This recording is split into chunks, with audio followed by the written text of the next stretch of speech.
سے اب میں گزارش گزار ہوں حجت الاسلام علی جناب مولانا سید محمد حسینی صاحب کی بارگاہ میں کہ وہ جلوہ افروز منبر ہوں اور اپنی بصیرت افروز تقریر سے سامعین کے قلوب کو منور و مجلہ فرمائیں، اور مسجد کے بعد انشاءاللہ جلوس فوراً روانہ ہو جائے گا۔ آپ تمام حضرات سے ایک بار پھر گزارش ہے کہ ادھر ادھر رہنے کے بجائے پھر سے مسجد سے تشریف لے آئیں۔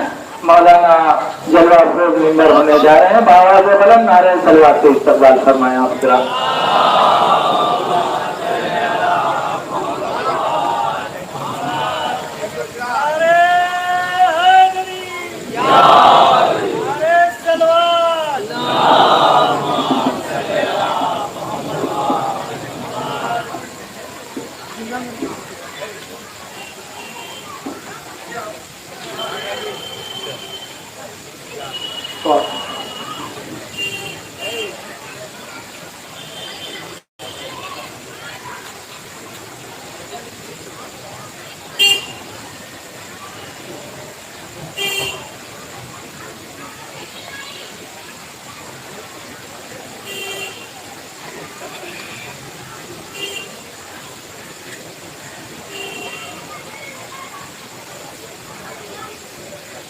لا حول ولا قوة إلا بالله العظيم. أعوذ بالله من الشيطان الرجيم. بسم الله الرحمن الرحيم. الحمد لله الذي ذكره لشرف الذاكرين وشكره فوز للشاكرين وطاعته نجاة للمطيعين. الصلاة والسلام على رسول الثقلين محبوب رب المشرقين ورب المغربين ولي الدارين حمام القبلتين جد الحسن والحسين أبي القاسم محمد.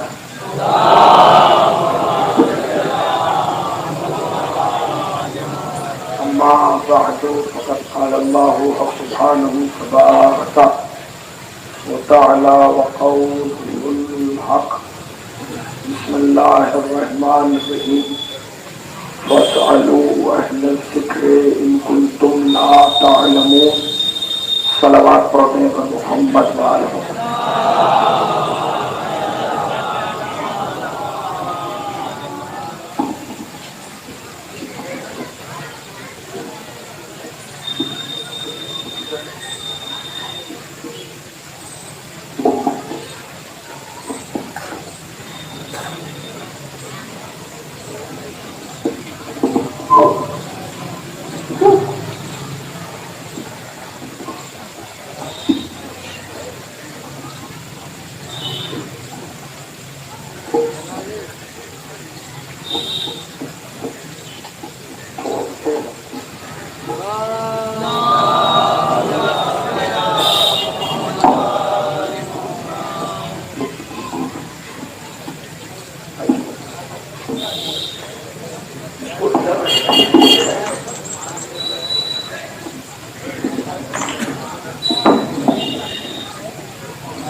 احترام عزاداران شہداء اور ماتمداران کربلا، آپ کے علاقے آپ کی بستی کا یہ قدیمی جلوس ظہر نوعیت سے اپنی ایک تاریخ اور اپنی ایک شناخت اور پہچان رکھتا ہے. اس جلوس کی اس مجلس اعزاز سے مجھے خطاب کا شرف اور سعادت حاصل ہو رہا ہے. یہ میرے لیے مقام افتخار ہے، مگر مجھے ایسا معلوم ہوا کہ اس مجلس اعزاز سے یہ تھا کہ خود یہاں کے علماء اکرام خطاب کرتے تھے. اس بار جو ہے وہ حسن رضا بھائی نے مجھے حکم دے دیا، مجھے دنیا کے معلوم ہوا، بہتر یہ تھا کہ ہم دونوں پڑھتے، ایک ساتھ یہاں کے میں، مگر بہرحال میں آپ کی خدمت عالیہ میں حاضر ہوں۔ جس آیت کریمہ کی تلاوت کی گئی ہے بہت ہی مشہور زمانہ آیت ہے۔ ارشاد باری تعالیٰ ہو رہا ہے فاسألوا اہل الذکر ان کنتم لا تعلمون، سوال کرو اہل ذکر سے ان چیزوں کے بارے میں کہ جنہیں تم نہیں جانتے۔ دیکھیے قرآن دنیا کی وہ واحد کتاب ہے کہ جس میں الفاظ کم ہوتے چلے جاتے ہیں اور مطالب زیادہ ہوتے چلے جاتے ہیں۔ تو یوں کہہ دیا جائے کہ جتنے الفاظ کم ہوتے چلے جائیں گے اتنے ہی مطالب کے سمندر بانٹتے چلے جائیں گے۔ مثلا قرآن مجید کا جو سب سے چھوٹا سورہ ہے سورہ مبارک کوثر، سب سے چھوٹا ہے، مگر اس کے اندر مطالب، مفاہیم اور معرفت کی وہ گہرائیاں اور گہرائیاں موجود ہیں کہ حکم خدا ہوا کہ محمد اس سورے کو اٹھا کر دیوار کعبہ پر ٹانگ دو اور کہو کہ اگر تم میں طاقت ہے تو سورے کا جواب لاؤ۔ تو جب دنیا عرب کے لوگوں نے دیوار کعبہ پر ٹنگا ہوا سورہ کوثر دیکھا تو انہوں نے یہی کہا کہ ہم اس کا جواب نہیں دے سکتے کیونکہ یہ بشر کا کلام نہیں ہے۔ کمال یہ ہے کہ قرآن مجید میں سورہ بقرہ بھی تھا، سورہ رحمان بھی تھا، مگر اللہ نے وہی سورہ چنا جو سب سے چھوٹا تھا، سب سے چھوٹا، سب سے بڑا سورہ نہیں لگوایا، سب سے چھوٹا، تاکہ دنیا کو پتہ چلے کہ جب تم اللہ کے سب سے چھوٹے کا جواب نہیں دے پا رہے ہو تو اللہ نے جسے سب سے بڑا بنایا ہے۔ صلوات پڑھیں نا پر محمد والے محمد،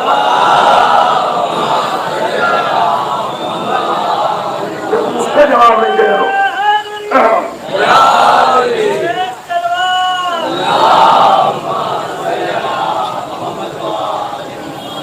جب آپ اس کا جواب نہیں دے رہے ہیں تو سب سے چھوٹا ہے تو پھر اس کا جواب کیا دیں گے؟ جسے اللہ نے بنایا ہی بڑا ہے اور اتنا بڑا بنایا کہ اس کے برابر کوئی اور بڑا نظر ہی نہیں آتا۔ وہ نور اول بھی ہے، وہ عقل اول بھی ہے، وہ حسن اول بھی ہے، وہ کرم اول بھی ہے، وہ عشق اول بھی ہے، وہ جمال اول بھی ہے، وہ گنتی کا پہلا عدد بھی ہے، وہ طٰہٰ بھی ہے، وہ یاسین بھی ہے، وہ مزمل بھی ہے، وہ مدثر بھی ہے، وہ مبشر بھی ہے، وہ صادق بھی ہے، وہ بشیر بھی ہے، وہ نذیر بھی ہے، وہ سراج المنیر ہے، وہ احمد مصطفیٰ ہے، وہ محمد مصطفیٰ ہے۔ اس کی نعلین اللہ نے عرش تک منگا دی، اس کے لیے جبرائیل کو بھیجا، اس کے لیے سواری عرش سے گئی، اسے اللہ نے معراج میں بلایا۔ تو جس کی بلندی کا عالم یہ ہو کہ جس سے بڑا کوئی ہو ہی نہ، جس سے بڑا کوئی ہو ہی نہ، تو اس کا عالم کیا ہوگا، اس کی عظمت کیا ہوگی، اس کا مقام کیا ہوگا، اس کا مرتبہ کیا ہوگا، اس کی شان کیا ہوگی۔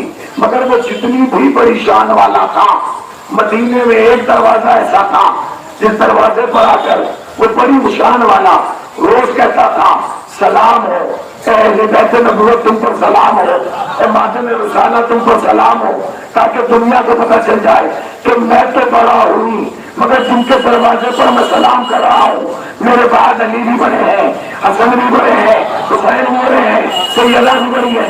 صلوات پڑھیں پر محمد وآل محمد پر۔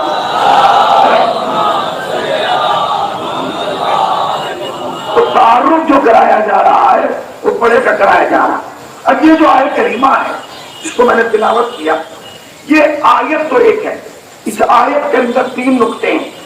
پہلا نقطہ تو یہ ہے کہ قرآن نے فَاسْأَلُوا، سوال کرو، سوال کی اجازت دی ہے، سوال سے روکا نہیں ہے، سوال کی اجازت دینا ہی خود بہت بڑا کمال ہے۔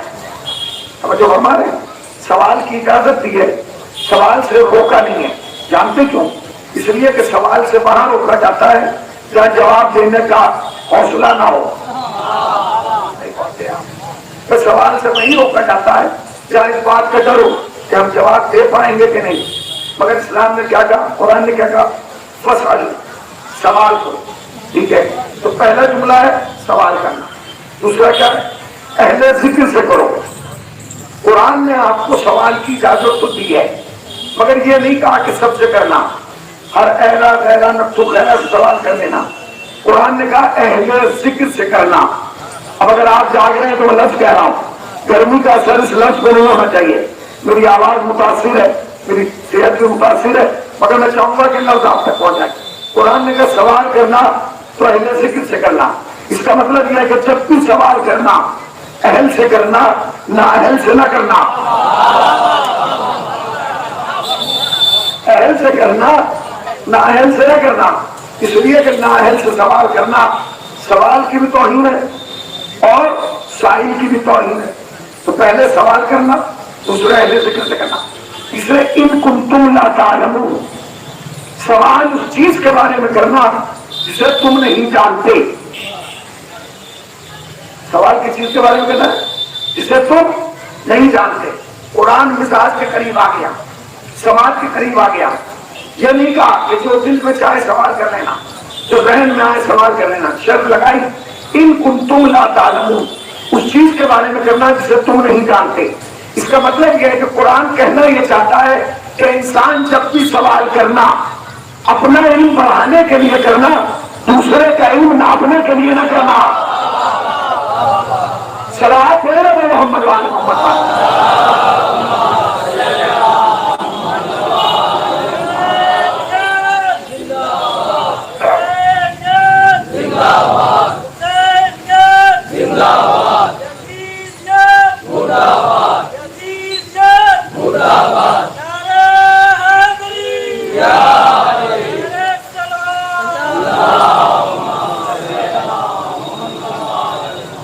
تو جب بھی سوال کرنا ہے وہ علم پڑھانے کے لیے کرنا ہے، علم ناپنے کے لیے نہیں کرنا۔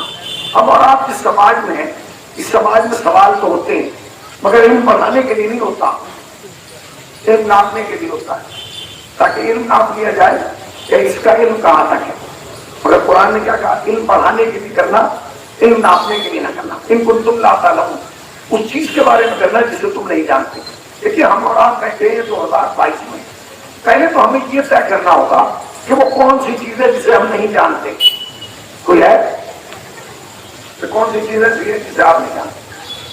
شاید آپ نہ جانتے ہو، مگر آپ کے ہاتھ میں جو موبائل ہے اور موبائل میں جو جیو ہے اور اس پہ جو گوگل کا ایپ ہے وہ سب کچھ جانتا ہے، آپ کو کچھ نہیں پتا، مگر آپ ایک مرتبہ وہ کھول کے ٹائپ کریں گے اور اس کو فوراً جواب آپ کو مل جائے گا۔ مثلاً ایک آدمی جو دوسری قرآن سے کبھی باہر نہ نکلا ہو، آپ اس سے پوچھیں کہ بیٹا یہ بتا کہ یہاں سے لے کے عراق کربلا کی دوری کتنی ہے، وہ 2 منٹ میں آپ کو ٹائپ کر کے بتا دے گا، بتائے گا نہیں؟ اور خالی یہ نہیں بتائے گا کہ دوری کتنی ہے، بس یہ بھی بتائے گا کہ پیدل جاؤ گے تو کتنا ٹائم لگے گا، ٹرین سے جاؤ گے تو کتنا ٹائم لگے گا، جہاز سے جاؤ گے تو کتنا ٹائم لگے گا، بائک سے جاؤ گے تو کتنا ٹائم لگے گا۔ تو وہ تو کبھی نہیں گیا، اس نے کیسے بتا دیا؟ کہ یہ تو گوگل کا علم ہے۔ انسان کتنا بھولا ہو گیا کہ اسے اس بات کو تو نہیں یقین ہے کہ گوگل سوال کا جواب دے دے گا، اور اس پر آج تک سوچ رہا ہے کہ علی نے ہر سوال کا جواب کیسے دے دیا۔ اسے اس بات کو تو یقین ہے کہ گوگل ہر سوال کا جواب دے سکتا ہے، مگر اسے اس بات کا یقین نہیں ہے کہ علی ہر سوال کا جواب کیسے دے گا۔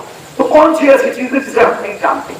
تو حضرت آیت اللہ محسن کراچی جب اس آیت کی تفسیر پر پہنچے تو انہوں نے بہت خوبصورت جملہ لکھا۔ انہوں نے کہا 2 چیزیں ایسی ہیں جسے انسان کبھی نہیں سمجھ پائے گا۔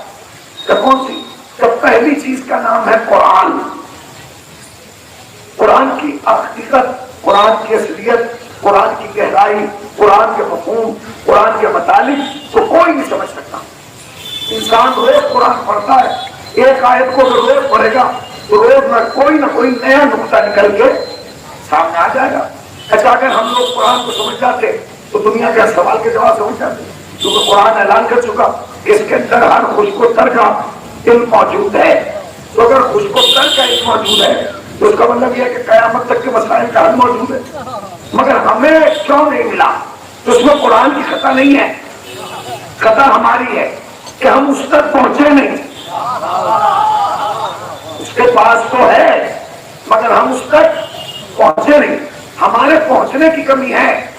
قرآن کے اندر سب موجود ہے. تو انہوں نے کہا کہ پہلی چیز کا نام ہے قرآن. انسان جتنی بھی ترقی کر لے قرآن کی گہرائی کو نہیں سمجھتا. اور گہرائی کیا؟ تو قرآن میں حکم پرچار قرآن رکھے گئے ہیں نا، جن کی تعداد 34 ہے تقریباً 34. الف لام میم کاف یا عین صاد، ٹھیک ہے، نون نون والقلم، یہ سب کا جو حکم پرچار قرآن ہے. اگر ان کی تعداد کو ختم کیا جائے تکرار کو تو 14 بچتے ہیں. کتنے؟ آج تک تو لوگ اس کی گہرائی تک نہیں پہنچے. آج تک لوگ الف لام میم کا معنی نہیں جانتے. جتنے بھی ترجمہ کرنے والے ہیں انہوں نے الف لام میم کے نیچے الف لام میم ہی لکھا، کیونکہ انہیں پتہ ہی نہیں کہ اس کے معنی کیا ہے. انہیں یہ نہیں پتا کہ اللہ کہنا کیا چاہتا ہے اس کوڈ ورڈ کے ذریعے. اسے تو کوئی نہیں جانتا، اسے بس دو ہی جانتے ہیں. جب وہ اللہ جانتا ہے، جب وہ جانتے ہیں کہ جنہیں اللہ جانتا ہے. یہ اللہ جانتا ہے، جب وہ جانتے ہیں جنہیں اللہ جانتا ہے. الف لام میم حروف مقطعہ سے قرآن میں نہیں جانتے تو اس کی گہرائی کو کوئی نہیں سمجھ سکتا کیونکہ قرآن. انہوں کا دوسری چیز کا نام ہے کربلا. کربلا بھی جس روح سے دیکھیں ایک الگ تاثر رکھتی ہے، ایک الگ کیفیت رکھتی ہے. تو دو چیزوں کو سمجھنا محال ہے، ایک قرآن ایک کربلا. اور کمال یہ ہے کہ قرآن نانا سے منسوب ہے، کربلا نواسے سے منسوب ہے. نہ دنیا کی سمجھ میں آج تک نانا آیا ہے، نہ دنیا کی سمجھ میں آج تک نواسے آیا. تو دوسری چیز کا نام ہے کربلا. کون ایسا ہے جس یہاں یہ کہتے کہ میں کربلا نہیں سمجھا؟ سب کہتے ہیں میں تو کربلا سمجھتا ہوں، میں تو کربلا جانتا ہوں، میں تو کربلا کو پہچانتا ہوں، میں تو کربلا دیکھیے، میں تو کربلا پڑھیے، میں تو آپ کو شہادت سے کربلا سنیے نہیں. ابھی تک ہم نہ کربلا پڑھ پائے نہ سن پائے نہ سمجھ پائے. یاد رکھیے گا کربلا درد کا نام نہیں ہے، کربلا تباہ کا نام ہے. کربلا ظلم کا نام نہیں ہے، کربلا شفا کا نام ہے. کربلا مقتل کا نام نہیں ہے، کربلا مکتب کا نام ہے. کربلا جہاد کا نام نہیں ہے، کربلا پیغام کا نام ہے. ہم وہ پیغام لوگوں تک پہنچا ہی نہیں پائے. میری آواز ساتھ نہیں دے رہی ہے، گلا متاثر ہے. میں چاہتا ہوں جلدی جلدی دو چار باتیں آپ کی خدمت میں عرض کر کے آگے بڑھ جاؤں. ہم حقیقت کربلا کو پہنچا ہی نہیں پائے. اگر ہم حقیقت کربلا کو دنیا کے سامنے پہنچا دیتے، اگر دوسری پورا بیٹھا ہے تو میں پہلا لفظ کہہ رہا ہوں، اگر ہم حقیقت کربلا کو دنیا کے سامنے پہنچا دیتے تو خدا کی قسم، اس مسجد کی عظمت کی قسم، اس تعزیے کے تقدس کی قسم، اگر ہم دنیا تک کربلا پہنچا دیتے تو اس دور میں کسی کو بھی یزید خواب میں نظر نہ آتا.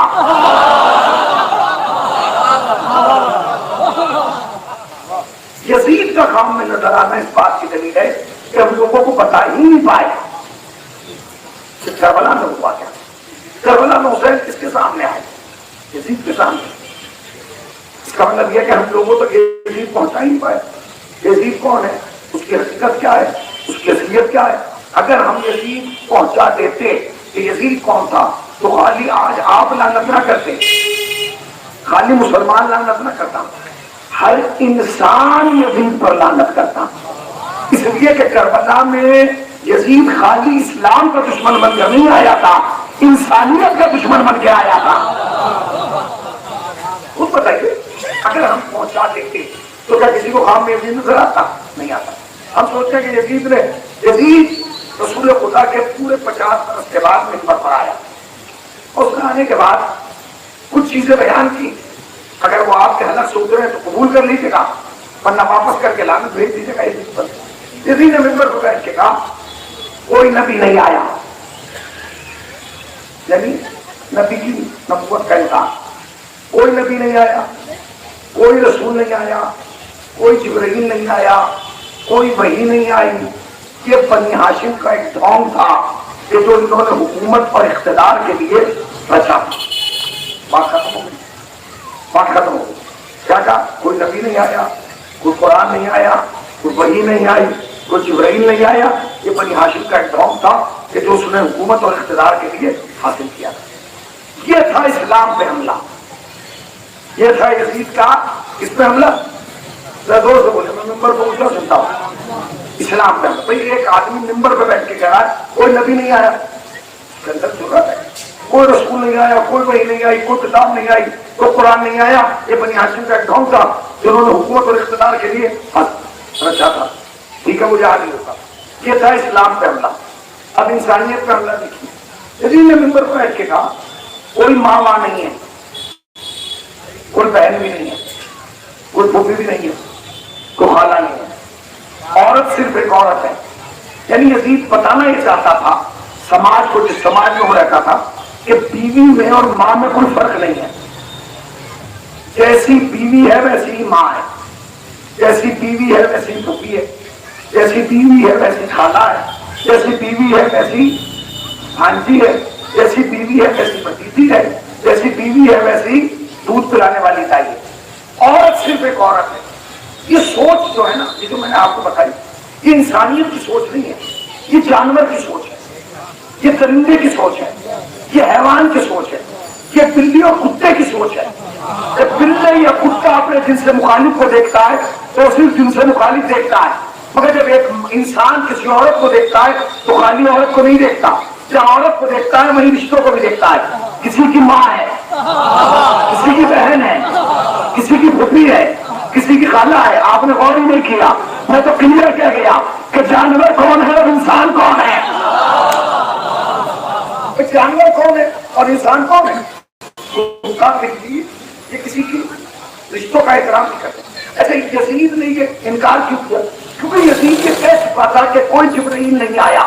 اچھا اگر جبرائیل نہیں آیا تو پھر یہ وہی کہا جائے گی کہ قرآن نے کہا کہ ہم نے کچھ رشتوں کو پاک بنایا، ہم نے تمہاری مائیں، تمہاری بہنیں، تمہاری پھوپھیاں، تمہاری بھانجیاں، تمہاری بھتیجیاں، تمہاری خالائیں، تمہاری دودھ پلانے والی دائیاں تم پر حرام قرار دی ہیں۔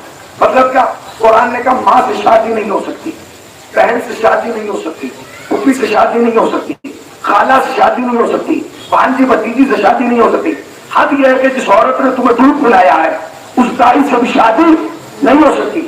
یہ پاکیزہ رشتے ہیں، یہ آبرومند رشتے ہیں، یہ عزتدار رشتے ہیں، یہ احترام والے رشتے ہیں۔ اچھا نبی قرآن یہ بتا کے گیا تھا، جب نبی آئے تو نبی نے بھی یہی بتایا۔ اب نبی دنیا سے چلے گئے، 50 سال کے بعد یزید آیا، اس نے کیا کہا؟ اس نے کہا کوئی قرآن نہیں آیا، کوئی ماں نہیں، کوئی بہن بہن نہیں، کوئی پھوپھی پھوپھی نہیں۔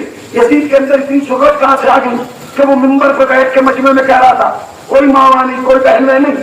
اس کے اندر شہرت کہاں سے آ گئی کہ وہ یہ سوچ رہا تھا کہ نبی تو چلے گئے، وہ تو لوٹ کے آئیں گے نہیں، بچہ قرآن یہ ہے خاموش، کہ نہ روکے گا نہ ٹوکے گا۔ مگر اسے یہ نہیں پتا تھا کہ نبی دو چیزیں چھوڑ کے گئے ہیں، ایک کتاب، ایک وارث کتاب۔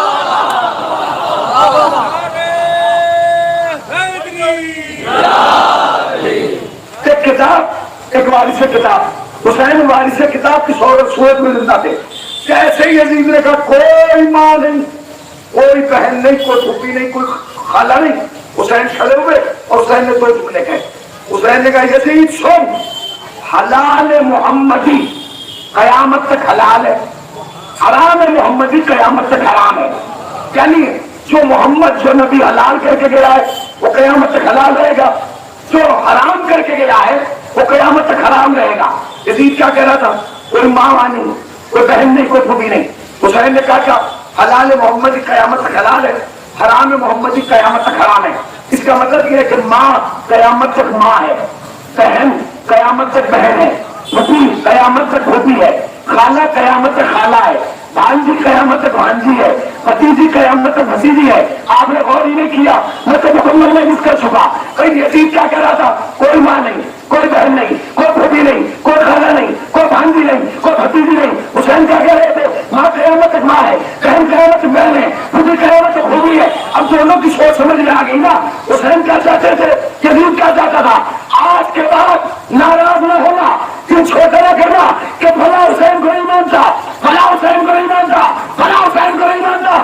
یاد رکھنا جو ماں کو ماں مانتا ہے وہ حسین کو مانتا ہے۔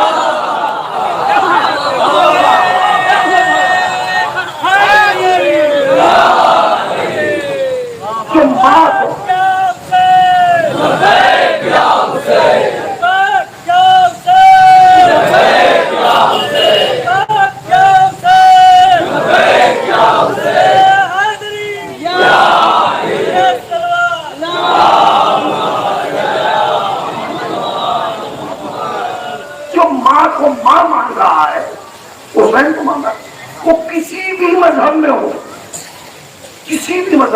ہندو ہو، مسلمان ہو، سکھ ہو، عیسائی ہو، کرسچن ہو، بدھسٹ ہو، کوئی بھی ہو، اگر وہ ماں کا احترام کر رہا ہے تو اس کے دل میں کہیں نہ کہیں حسین ہے۔ اگر وہ بہن کا احترام کر رہا ہے تو کہیں نہ کہیں حسین ہے۔ اگر وہ اپنی پھوپھی کا احترام کر رہا ہے کہیں نہ کہیں حسین ہے۔ اگر وہ اپنے رشتے کو مان رہا ہے کہیں نہ کہیں حسین۔ اب یزید کی اور حسین کی سوچ کو پکڑ کیا؟ حسین کہہ رہے تھے کہ سارے رشتے قیامت تک نہیں۔ یزید کیا کہہ رہا تھا؟ کوئی رشتہ نہیں، کچھ نہیں، کام کا کام۔ حسین نے کہا نہیں، جو رشتہ ہے وہ قیامت تک باقی رہے گا۔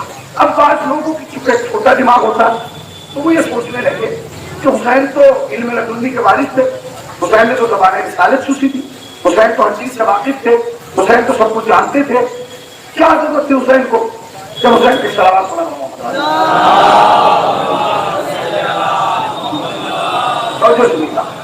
اب کیا ضرورت تھی امام حسین کو؟ حسین تنہا کربلا میں آتے، سر کٹاتے، واقعہ ختم ہو جاتا۔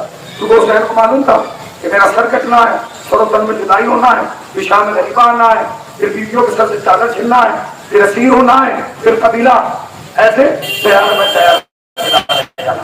اس سے بہتر یہ تھا کہ حسین اکیلے آتے، قربانی دیتے، کربلا حسین کی قربانی میں ختم ہو جاتی۔ یہ ماں بہنوں کو کیوں لائے، یہ زینب ام کلثوم کو کیوں لائے، یہ سکینہ اور رقیہ کو کیوں لائے، لاتے نہ یہ ہوتا۔ تو یہ بتانا چاہتے ہیں کہ اس جرم میں حسین ایک شریک ہے، نہ حسین لاتے نہ یہ ہوتا۔ میں منبر سے کہہ رہا ہوں، قاضی کے سامنے بیٹھ کے کہہ رہا ہوں، حسین کسی کو لائے نہیں کربلا میں، حسین کسی کو لائے نہیں۔ اگر دوشی پورا جاگ رہا ہے تو جملے کی حفاظت کر لیجیے گا۔ حسین کربلا میں کسی کو لائے نہیں، کسی کو نہیں لائے، منبر پر بیٹھ کے کہہ رہا ہوں، حسین کسی کو نہیں لائے کربلا میں۔ اگر آپ یہ سوچ رہے ہیں کہ حسین لائے، غلط، نہیں لائے۔ پھر یہ سب کو کیوں ہے تو میں بتا رہا ہوں، جتنے رشتے قرآن نے پاک بتائے تھے، جتنے رشتے قرآن نے پاک بتائے تھے حسین سب کربلا میں لائے تھے، حسین کسی کو نہیں لائے۔ قرآن نے کہا ماں پاک، علی اکبر کی ماں چلو، قرآن نے کہا پھوپھی پاک، علی اکبر کی پھوپھی چلو، قرآن نے کہا بہن پاک، علی اکبر کی بہن چلو، قرآن نے کہا بھتیجی پاک، فاطمہ بنت حسن چلو۔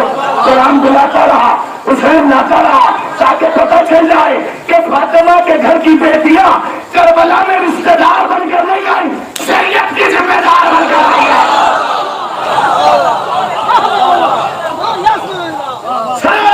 محمد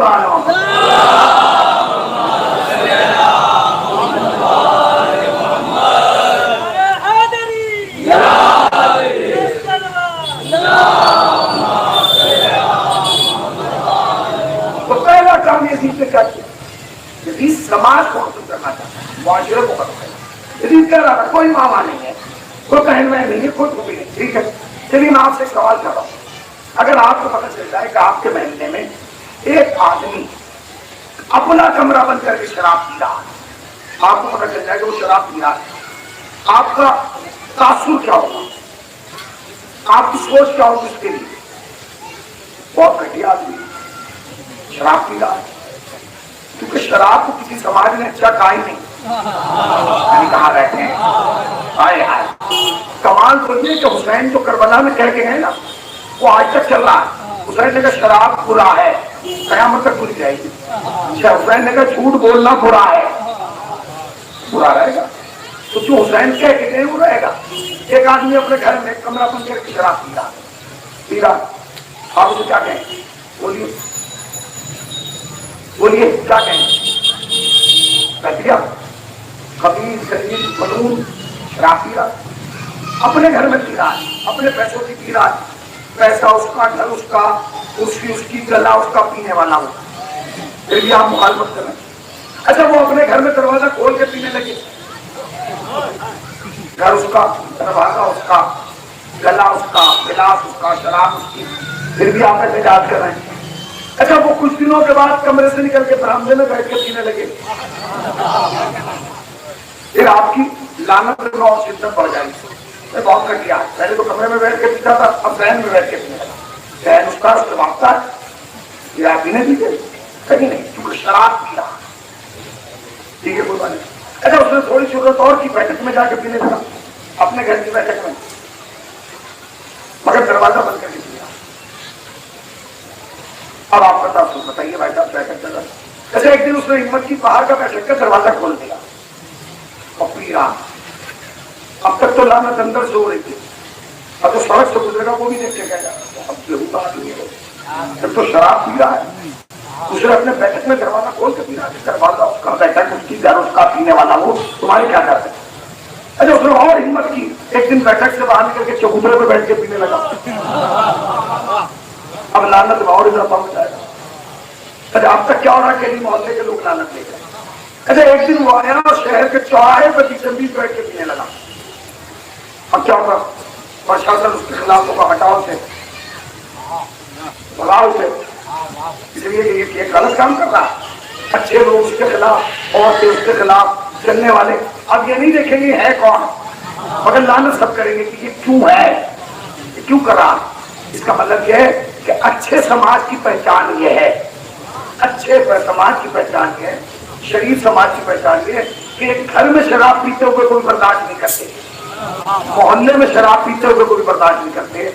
کمال ہے, تم تو جو گھر میں شراب پیے اسے برداشت نہیں کر رہے ہو, اور ہم سے چاہتے ہو کہ ہم اس کو برداشت کر لیں جس نے مسجد میں بیٹھ کے شراب پی.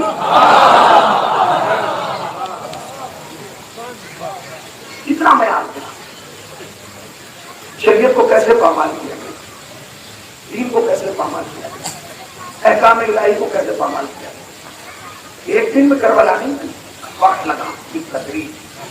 حسین کربلا میں ساری مشکلات کا حل لے کے آئے تھے. حسین نے کربلا میں کوئی رشتہ ایسا نہیں چھوڑا جو تشنا رہا ہو, کیونکہ حسین جانتے تھے کہ کربلا قیامت تک جانا ہے, اس کو آئیڈیل بننا ہے, اس کو سوچ بننا ہے, اس کو فکر بننا ہے. آج اگر کربلا میں حسین ہر رشتہ نہ لے کے آتے تو ہر رشتے کی ہدایت نہ ہو پاتی. حسین کربلا میں اکبر کو اس لیے لائے تاکہ قیامت تک پیدا ہونے والے ہر جوان بیٹے کو پتہ چل جائے کہ بیٹے کو باپ کے لیے کیسا ہونا چاہیے. حسین کربلا میں قاسم کو اس لیے لائے تاکہ رہتی دنیا میں پتہ چلے کہ بھتیجوں کو چچا کے لیے کیسا ہونا چاہیے. حسین اور محمد کو اس لیے لائے تاکہ قیامت تک پتہ چلے کہ ایک بھانجے کو ماموں کے لیے کیسا ہونا چاہیے. حسین کربلا میں عباس کو اس لیے لائے تاکہ قیامت تک پتہ چلے ایک بھائی کو دوسرے بھائی کے لیے کیسا ہونا چاہیے. حسین کربلا میں جون کو اس لیے لائے تاکہ پتہ چلے غلام کو آقا کے لیے کیسا ہونا چاہیے. حسین سنتے رہیے گا, حسین کربلا میں ہر کو اس لیے لائے تاکہ پتہ چلے ایک مہمان کو کیسا ہونا چاہیے, اور حسین خود کربلا میں اس لیے آئے تاکہ دنیا کو پتہ چلے ایک بندے کو خدا کے لیے کیسا ہونا چاہیے. کہ رضا پہ راضی ہے. حسین نے بندگی کی انتہا, خدا کی قسم جتنی قربانیاں حسین نے دی ہیں کوئی دے نہیں سکتا. کون سا ایسا رشتہ تھا جو حسین نے قربان نہیں کیا. بھائی, بھتیجے, بھانجے, جاننے والے, ماننے والے, ہر رشتے کو حسین نے قربان. سبب کیا تھا, دین بچ جائے, اسلام بچ جائے, شریعت بن جائے, انسانیت بچ جائے, رشتے بچ جائے. اگر دنیا میں آج ماں کو ماں کی عزت سے دیکھا جا رہا ہے احسان ہے حسین. بہن کو بہن کی عزت سے دیکھا جا رہا ہے احسان ہے. اگر بھانجی اور بھتیجی کو عزت دی جا رہی ہے احسان ہے. مطلب یزید تو سب پامان ہے. یزید کی کل حکومت 3 سال, یہ سارے 3 لگا دیجیے, 61, 62, 64 مر گئے. ان 3 سالوں میں اس نے وہ کیا جو کوئی سوچ نہیں سکتا. پہلے سال امام حسین کو پکڑا ہے, دوسرے سال مسجد نبوی میں گھوڑے بنوائے, تیسرے سال خانہ کعبہ پہ حملہ کرایا. حکومت کے 3 سال 3 بڑے کام. پہلے سال امامت پہ حملہ, دوسرے سال نبوت پہ حملہ, اور تیسرے سال کعبے پر حملہ. یعنی امامت, نبوت اور فوجی سے بتائیے جو اتنا گر گیا ہو اس کی بخشش ممکن ہے, اس کا حساب ممکن ہے نہیں. حسین نے جو کربلا میں کیا اپنے خانوادے کے لیے نہیں کیا تھا. حسین نے اس لیے کیا تھا تاکہ رہتی دنیا تک ایک اچھا سماج, ایک اچھا معاشرہ سر اٹھا کے جی سکے. نہ کون دیتا ہے قربانی. چوراہے پہ مجلس ہو رہی, سننے والے ہر قوم ہر طبقے کے لوگ, بھائی قربانی میدان جنگ میں کتنے بڑے لوگ آتے ہیں؟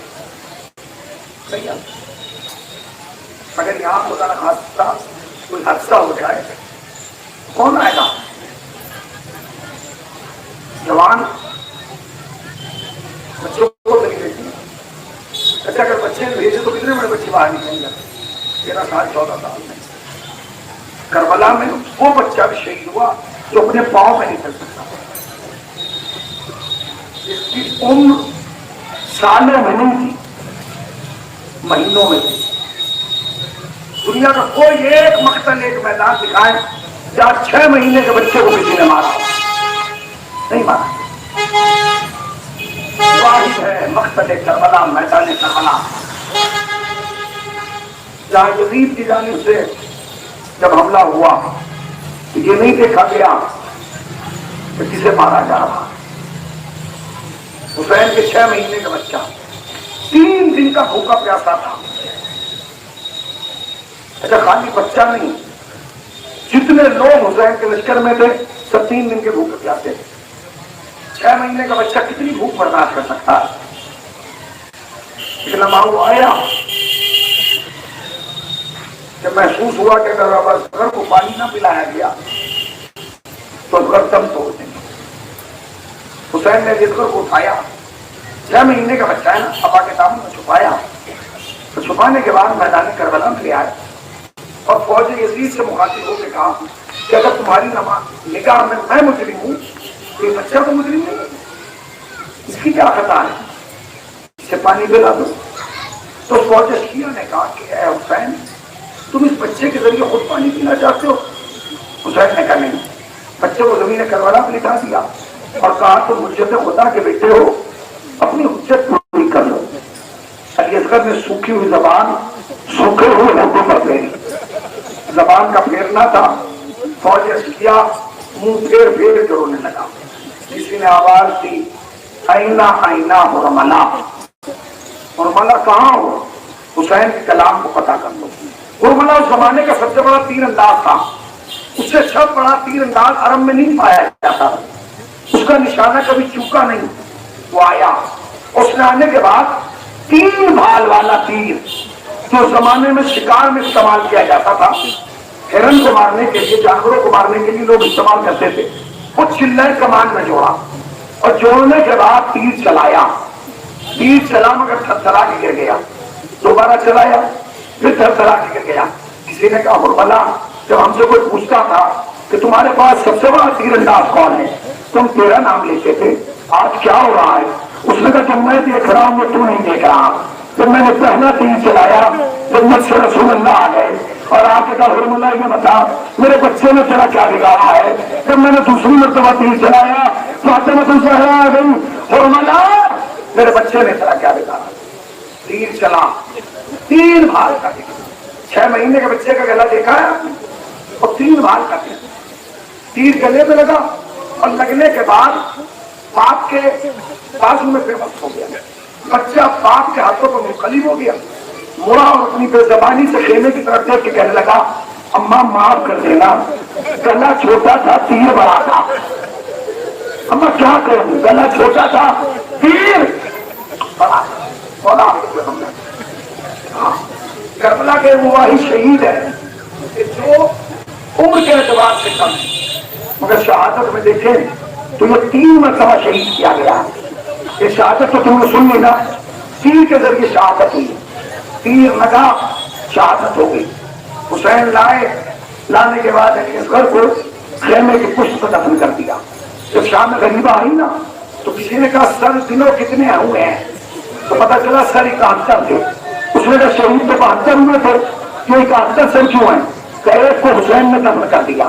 اس نے شرفیوں کی ایک تھیلی نکالی کہ جو بھی وہ سر لائے گا میں اسے یہ انعام دوں گا۔ لوگ گھوڑے پہ سوار ہوئے، نیزہ لیا، نیزہ زمین میں مارتے رہتے تھے، تاریخ کرتی ہے جب نیزہ زمین میں جاتا تھا تو رباب کلیجہ پکڑ کے کہتی تھی میرے اصغر کی خیر، میرے اصغر کی خیر، میرے اصغر کی خیر۔